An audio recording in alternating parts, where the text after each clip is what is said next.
ভাবুন, আপনি সকালে ঘুম থেকে উঠে জানলা খুললেন, কিন্তু বাইরে নীল আকাশ নয়, পুরো আকাশ কালো ধোঁয়ায় ঢেকে গেছে।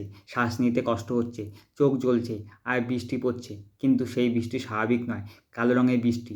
ঠিক এমনটাই ঘটছে এখন ইরানের তেহরান শহরে। চলমান আমেরিকা ও ইসরায়েল ও ইরানের যুদ্ধ এখন শুধু যুদ্ধেই সীমাবদ্ধ নেই।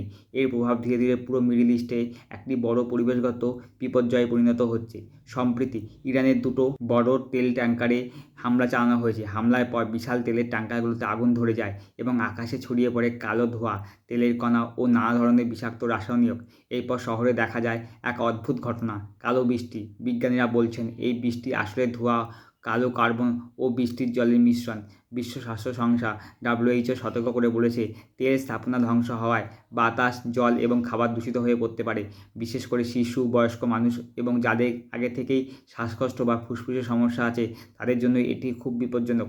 স্থানীয় মানুষ বলছেন তারা শ্বাস নিতে পারছেন না, চোখ জ্বলছে, মাথা ব্যথা হচ্ছে, কারণ এই ধোঁয়ার মধ্যে রয়েছে সালফার, নাইট্রোজেন যৌগ এবং এমন কিছু রাসায়নিক বা দীর্ঘমেয়াদী ক্যান্সারের ঝুঁকি বাড়াতে পারা কেমিক্যাল। আর সমস্যা এখানেই শেষ নয়। তেলের ট্যাঙ্ক ধ্বংস হয়ে গেলে তেল মাটিতে পড়ে। এতে মাটি, নদী, এমনকি পানীয় জলের উৎস অবধি দূষিত হয়ে যেতে পারে। বিশেষজ্ঞরা বলছে যুদ্ধ দীর্ঘ যত হবে ততই বাড়বে পরিবেশের ক্ষতি। আর এর প্রভাব শুধু ইরানের মধ্যে সীমাবদ্ধ থাকবে না, পুরো মিডল ইস্ট এবং পুরো বিশ্ব পরিবেশের উপর এর প্রভাব পড়তে পারে। একটা যুদ্ধ শুধু মানুষকেই হত্যা করে না, কখনো কখনো এটি বাতাস, জল আর ভবিষ্যৎ প্রজন্মকেও ধীরে ধীরে বিষিয়ে তোলে।